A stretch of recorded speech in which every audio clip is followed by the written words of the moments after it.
Welcome back. This is The Explainer. We're still here with Jimi Wanjigi, Safina Party leader.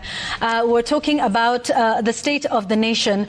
So very quickly, I want us to talk about then, because you're saying, the whole government should leave. But then there is a broad-based government that is in place right now. Raila Odinga, who is a man you know quite well, said that the president went to him to save him. Today he said that part of that saving was done together or in conjunction with former President Uhuru Kenyatta. What are your thoughts around this broad-based government and, the defense of it by those in it? You see, this is not a script that is unusual. If you look at any of these episodes anywhere in the world, where there's been an uprising of the people, the first thing a government in power does is to make a unity government, try and bring all the political leaders into one ship. Now, we had predicted some of this, but we had predicted it before the uprising. That before an uprising, because of things like debt default, William Ruto will want everybody to be in his sinking ship so that the masses do not have an alternative voice. He's just invited people into a sinking ship. We were already united, and we are united in pain, economic pain. I haven't heard anyone, including himself, anyone, talk about how they are solving our economic pain. Hakuna. Hakuna. So please, we are still united in that economic pain, right? They can do what they want up there. But I can assure you, they are in a sinking ship and Kenyans will not join them. Kenyans will not join them. They'll sink themselves. Someone who has joined them is Raila Odinga, a man who is your ally. Can we safely call him that? He is my friend and ally. He is my friend and ally. Right. And has he really joined them? Has he joined them? Has he joined them? Every time I'm hearing him, he's saying we have no handshake, there's no coalition with ODM. I don't know. Does he have one? Said no. Does he have 1 foot in, 1 foot out? You tell us. He's your friend. His minority leader. His minority leader. That's the opposition. Then he has somebody in government. Has he got both feet? Why is he got both feet everywhere? Why? Has he really joined them? Have you asked him? Or is he making sure that he can jump out whenever he wants? I would not be so clear that he has joined them. Okay, but you're saying you don't agree with this broad-based government? Not at all. Which is one that your friend and ally has walked into and is on record, by the way, as saying that, he came to the rescue of this president. He's on the record as saying that, he donated some of his best minds. And no less a big chunk of his party leadership. So what do you think of a move like that you don't agree with by your friend and ally? Maybe he has not understood the gravity of the problem and how deep this ship has sunk. Let's wait and see how long they last when they are there, because they may jump out just before it completely sinks. I would not be as confident as some people like William Ruto are, that now he's united the country there. How are they solving our problem? Every time you hear a news item, it is about money. Complaints about money. Have you talked to your friend and ally, Raila Odinga, about this? Not about this. Not at all about this. Is that why you didn't speak to him when he came by your house? No. I didn't speak to him because it was not safe, according to my family, for me to show my head. That's all. My family were very insistent. They said they would rather themselves be brutalized. My wife was pulled from the sofa set by a woman police officer and beaten.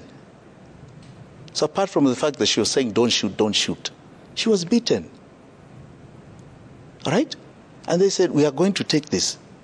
If you come out, they are going to kill you. And this is by an administration that your friend and ally is now a part of working with. He says he's not in, but, we've seen what we've seen. So what are your thoughts around his move and around the newcomers in cabinet? Well, my thoughts are very simply this, that first and foremost, as I said, he seems to have one foot here and one foot there. All right? He came to identify with my family in their plight. And we have talked about it after that. He was horrified by what he saw by his so-called partner, William Ruto. But he has today said they have no handshake, so they're not partners. Now, I believe that those members he has donated are first and foremost retired members, all right? And he sent them there, right? And unfortunately, they are going to sink with that ship. I like, for example, John Bundy. He's got a good brain. He's been a very good, avid debater in the House. So but I can tell you... What do you think then of his chances at Treasury? Will he solve the problems that no, he cannot. You have? He cannot. He cannot. They are too deep. In fact, they said they would rather themselves be brutalized. I'm watching him. Next week, he's supposed to sign his first actual statements of revenue and expenditure. Gazette notice by the 16th. If he signs that notice, that Gazette notice, and he accepts something called odious debt, he has fallen into the trap. If I were him, I would be very careful what the Treasury officials ask him to sign. Very careful. If they even tell him this is normal, they are lying to him. It's a criminal enterprise, that Treasury.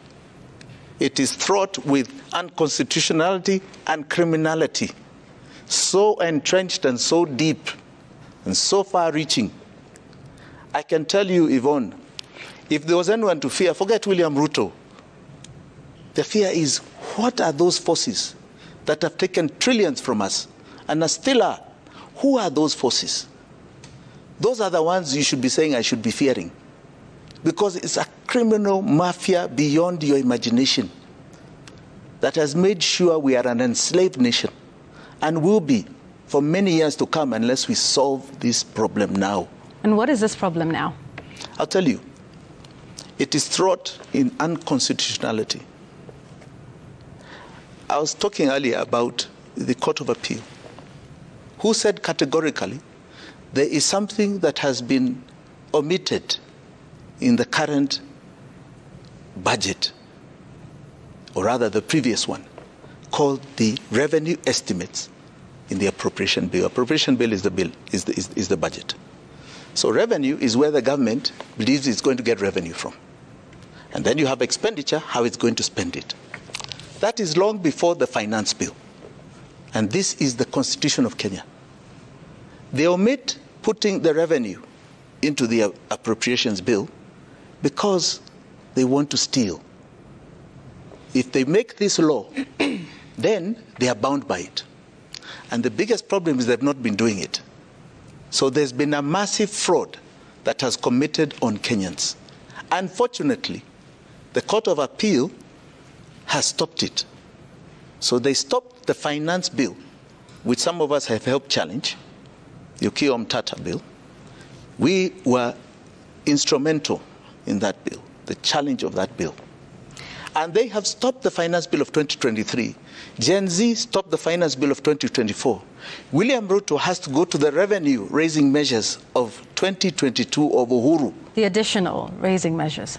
Additional raising measures. Yes, of 2022. All right? Which means we need, for example, VAT at 8% or 16%. Now, the biggest problem William Ruto is facing is debt payments. They are today 70% of his tax revenue. If you go back to the revenue-raising measures and what they collected in 2022, I can assure you, which means we need, for example, VAT at 8% or 16%. Now, the biggest problem William Ruto is facing is debt payments. They are today 70% of his tax revenue.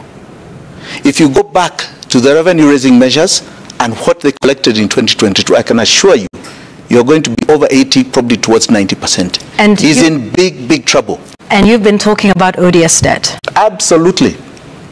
Now, I want you to understand debt in relation to the law. All our debt must be anchored on the law.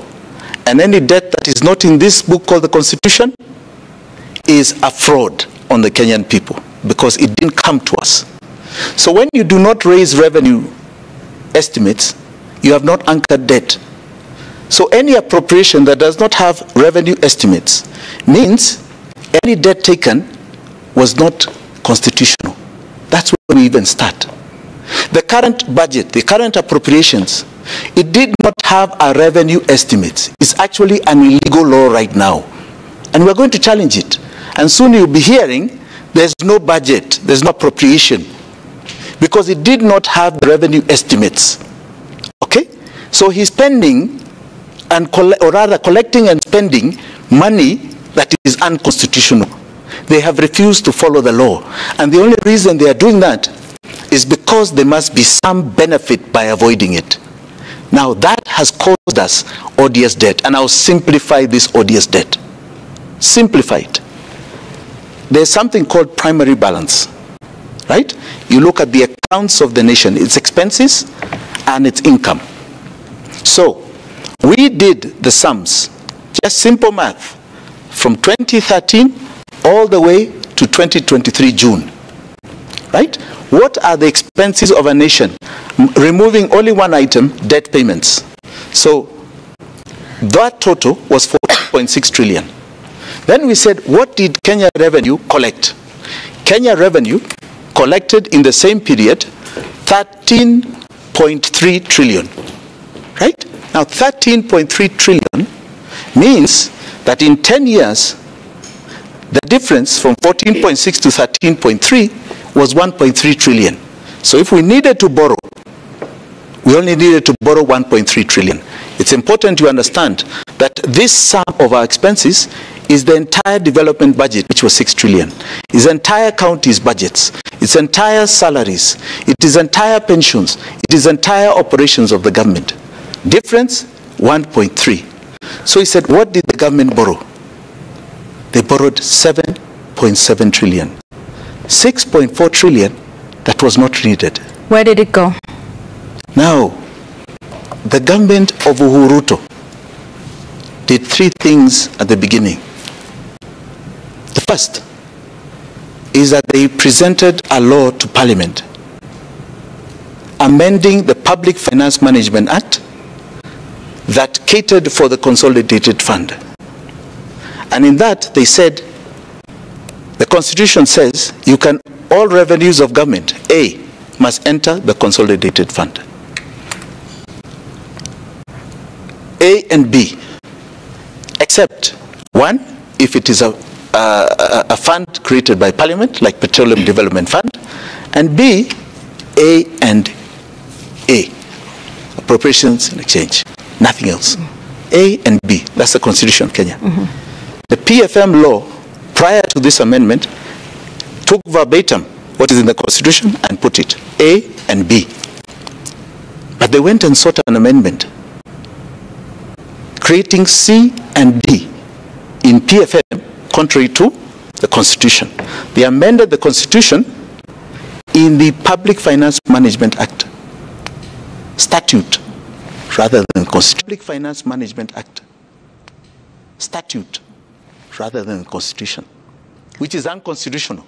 And they created all sorts of places the money can go. It doesn't have to enter the Consolidated Fund. Right? So, based on that argument then, you're saying the debt is odious. And odious means what?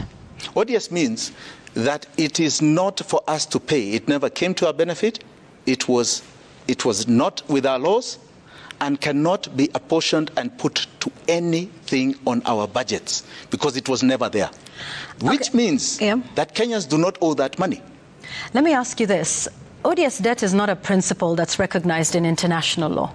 Who told you that? Have you tested this internationally? Because you've been speaking about odious debt for quite some time now, for over a year. So where would you take this argument in order to renege on payment obligations on the part of the Kenyan public? You see, we've already taken the argument to our courts.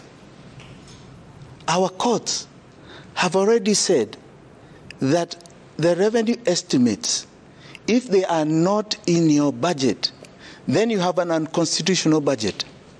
The revenue estimates, for example, that are created by MDAs, ministries, departments, and agencies of government, says, for example, Ministry of Lands says we are going to collect so much from stamp duty, right?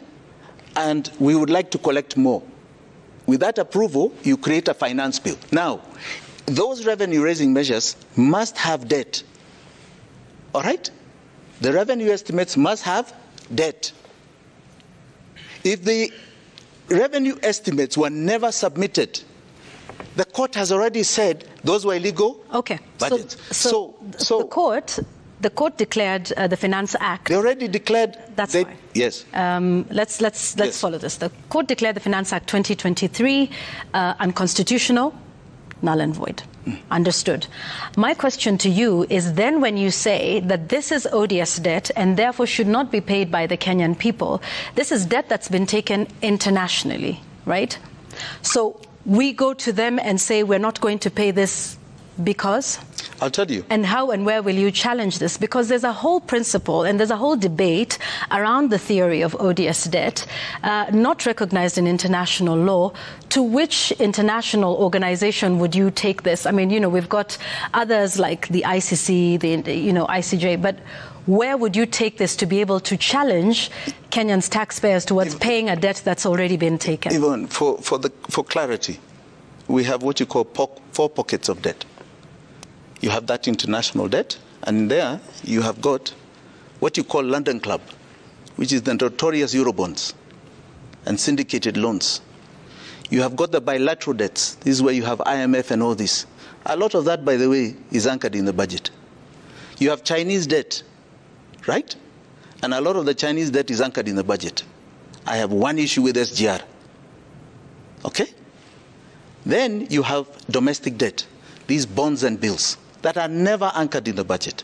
They're never anchored in any revenue estimates. They're never anchored anywhere. Now, because of that, this is a very simple matter. The good thing is our Constitution created financial controls. The Constitution, Chapter 4, is on financial controls. Many countries do not have it. So, for example, if you are going to loan money, borrow money from a bank, the first thing the bank does is its due diligence on you. So if there's anybody that loaned Kenya money, and Kenyans told, and the Kenyan government went to them and said, we want a funded project, they should have done their due diligence of how that is done in Kenya. What are the laws of Kenya? And the laws of Kenya say this: you can only borrow for development. You cannot borrow for anything else other than if you have short-term cash flow problems. But if you follow on that theory of odious debt, yes, and put the responsibility of this on the creditors, then you would have to prove, yes, based on your theory and what you're saying, is that these creditors knew in advance, absolutely, that this money was not going to be used for what it was meant for. Absolutely. And therefore, based on your argument, then you're saying that this was done in collusion? You see, I would like to... So I just want to understand here, Jimi Wanjigi, you're saying IMF, China, others like the World Bank are in collusion with the Kenyan government towards giving them debt that they know they cannot repay. Is that what you're saying here today? What I'm saying is that they must be in collusion, especially those organizations. Because if they read our laws, they would be asking questions about the syndicated loans. They'll be asking questions before they loan us about the Eurobonds that came from their countries. So even all of the conditions, the preconditions that IMF puts in terms of making sure that the funds are used for development and for their intended purpose. They would be asking questions about our domestic debt. You don't think they're asking questions about that? No, I don't believe they are. With IMF doing now on their 7th review? Why are they giving us money? Okay. Even them, even so then what are you saying? They're in collusion with this administration? Even this so-called, yes, absolutely. Even so this IMF, 7th review. World Bank, China? No, I don't know about China. I can talk about SGR with China. Okay. So who do you have a problem with respect to the debt that we've had? I'll tell you. 2 pockets. What is called London Club, which houses the Eurobonds and the syndicated loans, and our domestic debt, which is now 5.4 trillion. All right? It is not anchored anywhere in law. And the IMF and the World Bank? The IMF, because they continually support a regime that has perpetuated economic impunity an economic genocide on the people of Kenya. They, by now, we've been speaking for how long? I am sure, in fact, I can tell you, I know they have listened to what I've been saying. They have analyzed it, and they know this government has broken the law. For some strange reason, they are still insisting on showing up a government that has shown impunity on Kenyans. Okay, so based on that principle, show me precedents of where a country has been able to invoke this principle of odious debt. To say that we will not pay the money that we owe. And where was this done? 2, Mozambique. Mozambique in 2019 took something called the tuna bond, very similar to our Eurobond. And when the regime fell in an election, an investigation was done by the citizens of Mozambique, where they challenged the odious debt of the tuna bond. It was $2 billion, supplied by even banks like Credit Suisse of Switzerland. I can tell you they won that case in their constitutional court. They were up against, their laws are not even as good as ours. They won that case in their constitutional court. They were up against parliament and an executive, and it was declared odious. Do you know Credit Suisse even refunded money and actually had some of their staff removed from office? It was successful. Malaysia had the MDGB scandal. And I ask Kenyans to watch something that's available even on YouTube, right? Called A Man on the Run. And it explains $4 billion of theft supplied by Merrill, I think it was JP Morgan Stanley, JP Morgan Chase, right? I believe it was. I think it was maybe the other. Anyway, Goldman Sachs, it was Goldman Sachs. That gave that money, so-called for a sovereign wealth fund for development that government was doing. They called it and termed it odious. It went to people's pockets, right? It was struck off, right? And even the former prime minister is serving a 12-year sentence because of it. So it has been successful. In fact, the Americans started it with Cuba in the 1930s. So this is a successful model. The greatest thing with us here, and Yvonne, it's important to understand this. Let's talk about this, though. You know, it was revealed that, of course, the debt was taken without the approval of Parliament. In this case, our debt is being taken with the approval of Parliament. No approval of Parliament. But there's no approval. Hang on. I want to talk about the consequences of that and what happened. You know, the economy was hit hard. Prices of commodities went up. The local currency fell by over 50% against the dollar. There were some serious ramifications for that. Is this something that we are able to live with? Let me say this first. What I'm talking about has no approval of Parliament. It's like we have been operating 2 budgets. One in Parliament. For example, this last financial year, 23-24, all right? The first budget of William Samoei Ruto. And I brought this to his attention.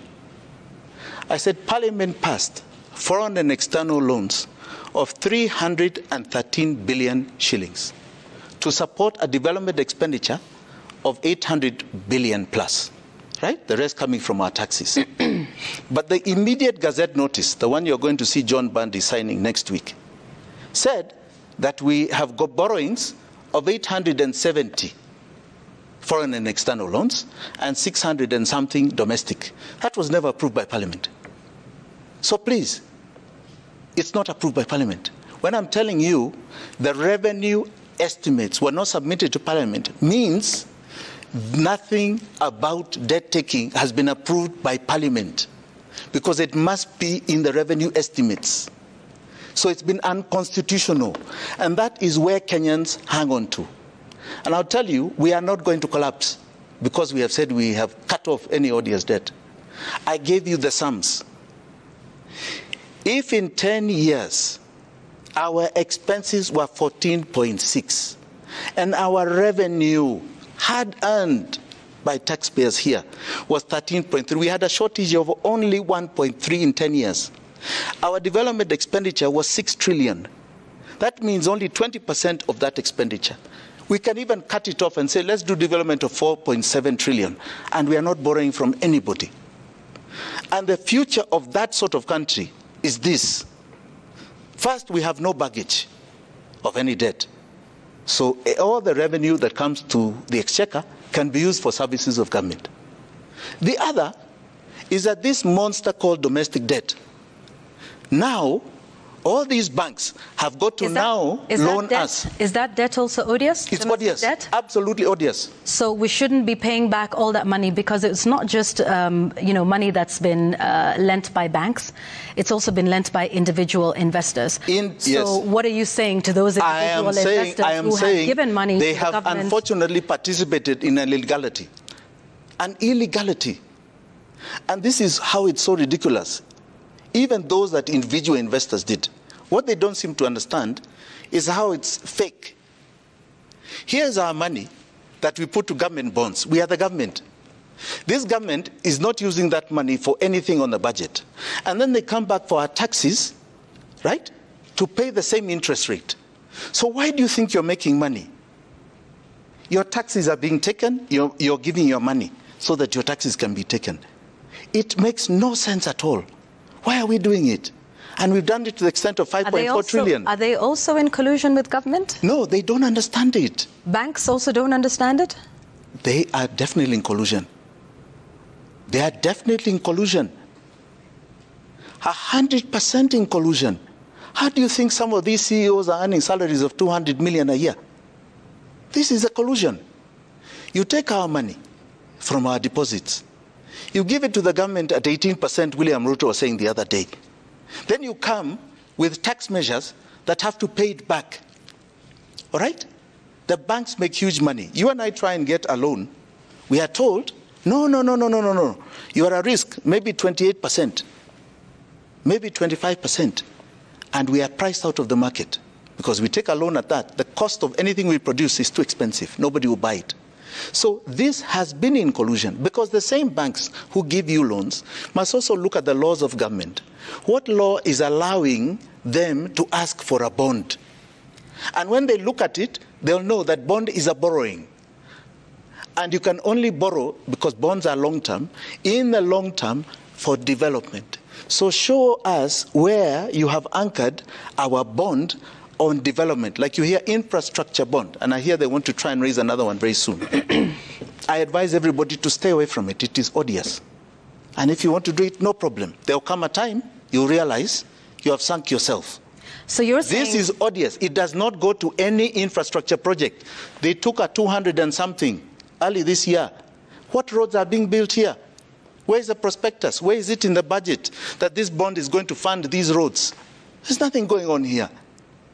William Ruto's last budget had 800 billion for development. The actuals are only 315 he spent. He has no money for development. If it's 315, are you saying the entire bond went to that 315? No. That was even foreign money, donor, of projects that are continuing that were done by Uhuru, not even by him. So we have a significant problem here, that this money is not going to anything else but consumption.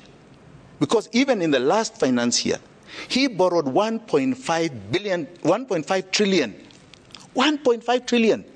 And he's only done development of 300. So where did this other money go? So if we're saying, can't pay, won't pay, that's what you're saying. What we're saying, we're not going to say even can't pay. We're saying this is not in our law, we can't pay it. We're not going to pay it. Okay. Yes. Because we really have to close at this point. I want to hear what your alternative plan and thinking is to get this country back economically, because you speak heavily on the problem and you talk about what it is and you frame it. What would be the solution that gets us back? First, you're saying we don't pay what we owe because the debt was not taken legally. That is your claim. And then we've got a broad-based government that you say is not one that is going to help. You want President William Ruto to leave office today. If you were president, because you tried to run for president in 2022, if you were president today, what would be the 1, 2, 3 things that you would do to solve the crisis in the country? I'll tell you. The first thing is that I would cut off the chain of debt. Because I want you to understand that in as much as all this is going on, I told you we only had a deficit of 1.3. Kenyans, up until today, have paid 9.8 trillion towards that debt and still owe 11 trillion. It is something I would cut off like yesterday. And that frees up government money to be able to provide services to Kenyans and stimulate the economy by taking money back to the people. And that is what you call now economic liberation. The one thing that has not been understood by many people up until today is what period we're in. We went through the political rights period, which is about cutting up this cake for seats, as they are trying to do now. Nobody cares about it because we passed it. The 2010 Constitution gave us our rights. Now we are into the economic rights period, where we define economic models about the bakers of the cake. I, for example, am a capitalist who believes in an essence of social democracy, social justice. Okay? And I must create my model. This is the defining moment of ideological economy, ideological politics. I myself will be very interested to see the private sector be the driver. So I'll never take their money. I don't need it. And they themselves. But there would be consequences, though, of a decision to not pay the debt. What consequences? Oh, the consequences of others in the international market looking at Kenya as a risk. Oh, who told you? Who told you? Because they've created illegalities. Let them say who took that money.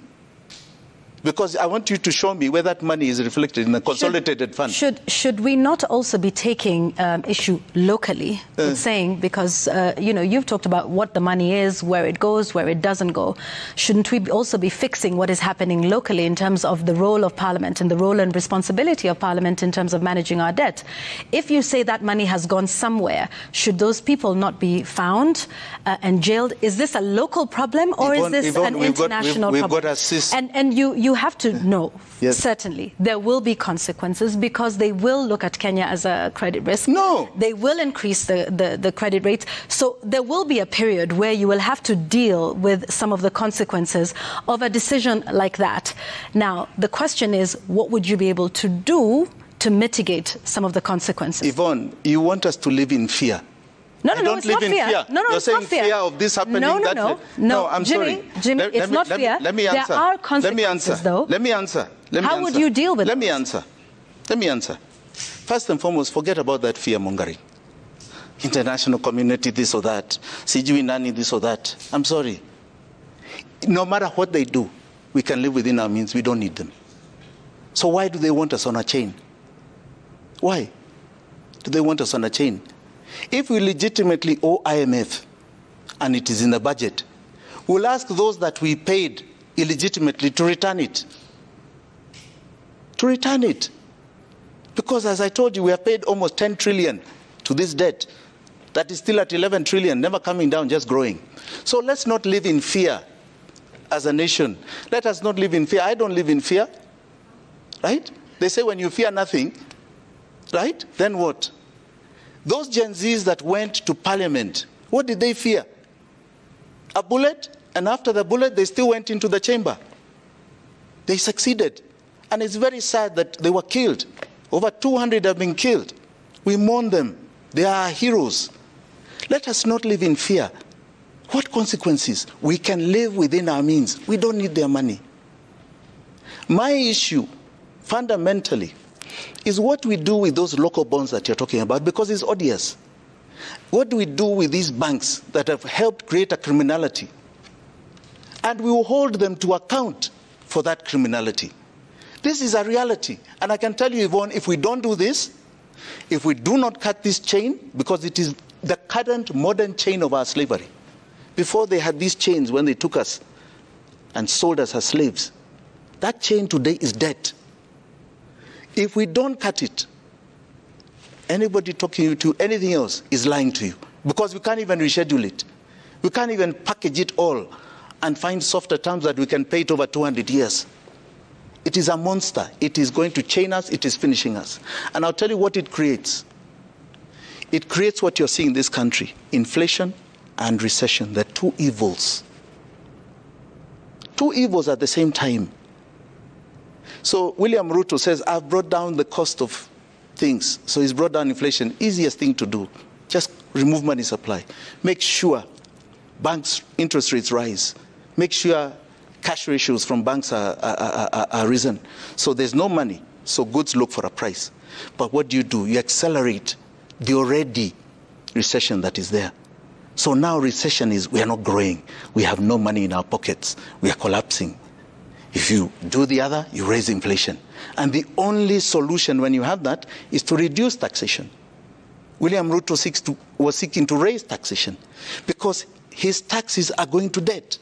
So no matter what the scenario, unless we remove that chain, and that is the chain that was being called as the chain of 2A in the second liberation, right?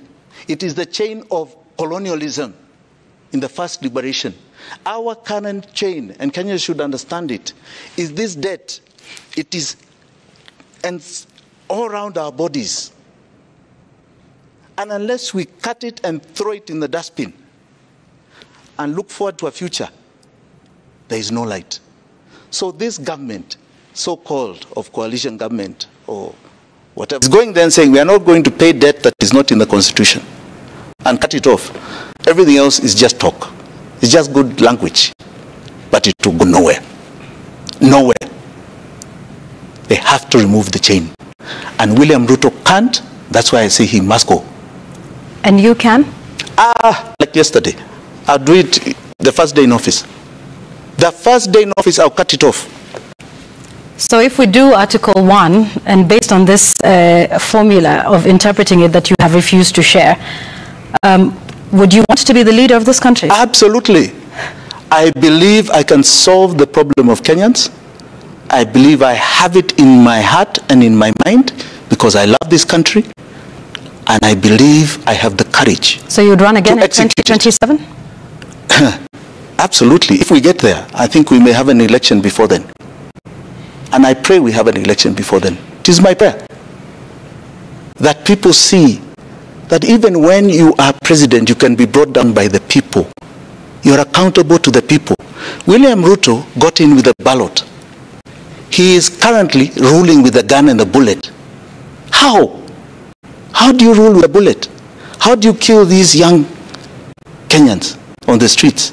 How do you come to my house with those same bullets? You got in with a ballot. You're not Museveni, who got in with a gun and can rule by the gun. You must rule with a ballot. And I can tell you he's going to see before 2027, his time is up. And God willing, God being in front of us, this will be not only peaceful, but will empower the people of this country to understand there's only one God, there's no living God. When you become a president, it's the people that will protect you. Not guns. It's the people that will hold you in office. And if you are short of anything that the people decide, they will remove you. We are going to create that template. And people will realize that it is possible. So when you go there, don't lie. Do not lie to the people. Do not cheat them. We need to take a look at feedback very quickly before we go. So let's, we can take a look at it. There we go. Arthur Collins asks, asking the tough questions about tenderpreneurship, especially Anglo-leasing, greenfields and SGR, and how they have got him to where he is economically and also politically. Is that a question for me to answer? Yeah, maybe what we do is let's take all of them and then we can answer them all together. So Gerald BKE says Wanjigi should define who the people are. Some agree, some don't. Is it about a section of the people deciding for the rest of us? That's why we go to the ballot and the majority carries the day. Gadogino says, could you please ask Jimi Wanjigi to clarify what he said a few months ago on Matters Debts on the same show? He talked of Kenya paying debts that are not there. We have discussed that one. And then Glowy says, what were the provisions of the pact? We need to start from there so we can clearly understand what both of the parties agreed to do or not. I think this is in respect to what you talked about with President Uhuru Kenyatta, former president, and President Ruto. Ask Wanjigi, who are the people? The Constitution says that no one is above the Constitution. The same Constitution provides for amendment procedures. Who are the people? Sorry. Was that, yeah, that was the one by Chengo. Okay, so let's have you answer that one. I think the question about who the people are, yes. If they went to the ballot in 2022 and decided that President William Ruto was the man of their choice, that was upheld by the Supreme Court in a petition that followed thereafter.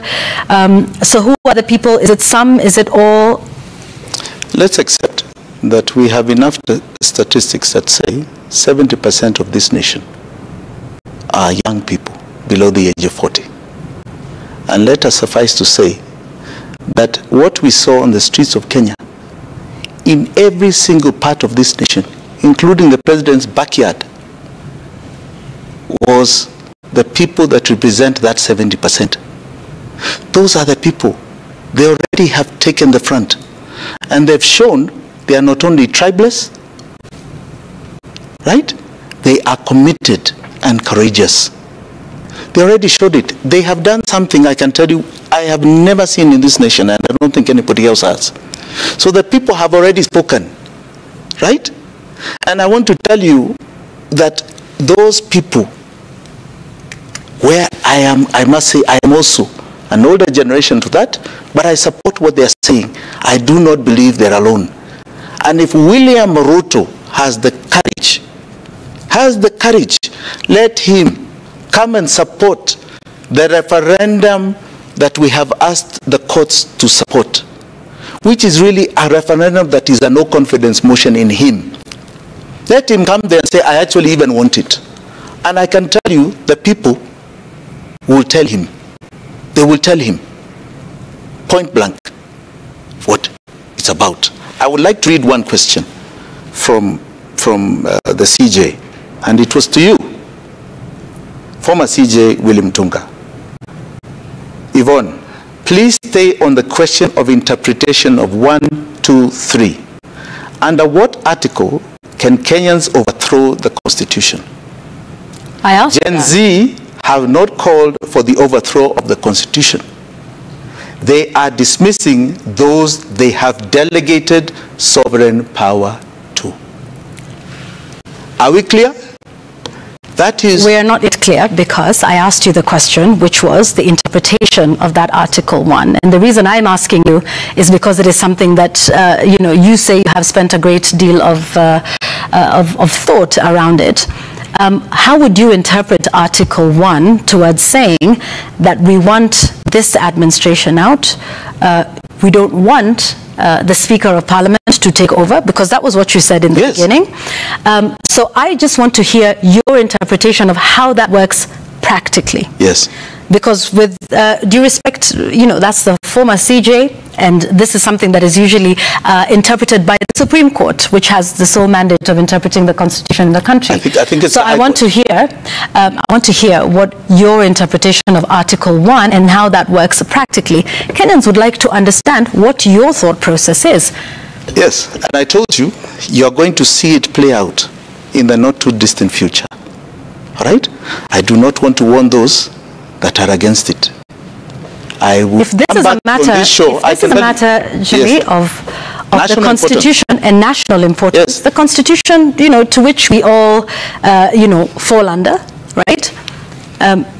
What would that be? Why would the interpretation be so secret that it would be something that would... It's not even a question of interpretation. It's a question of the way forward. Because what you're asking me to do is the way forward? Is to bridge this gap of the way forward. And we have got this solution. But we need certain things to play out, like for it to be seen. What plays? Like a few more battles in court. All right? For it to come to fruition. Which battles in court? Let me give you another example. I go back to the court. Which battles in court? No.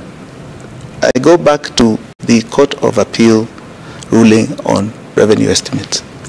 That is fundamental. It's fundamental to this. Hang on a Please second. understand. And you have prosecuted that matter. No, but I'm trying to tell you. No, I want to understand. It is fundamental to this. Because what do you do with a president who has broken the Constitution?